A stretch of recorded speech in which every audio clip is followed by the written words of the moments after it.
सच कहूं तो मैं अपनी बेटी की शादी के हक में नहीं थी, क्योंकि मुझे इसके फ्यूचर की बहुत फिक्र है।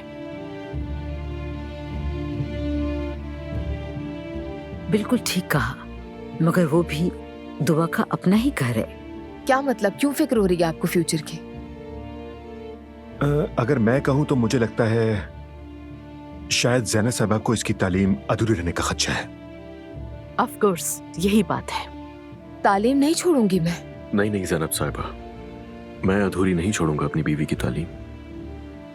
बेटा, साहिबा क्यों अम्मी को हुए ने? नहीं नहीं, ऐसी कोई बात नहीं, कोई फर्क नहीं पड़ता। वैसे भी मैं इन बातों को ज्यादा इंपॉर्टेंस नहीं देती।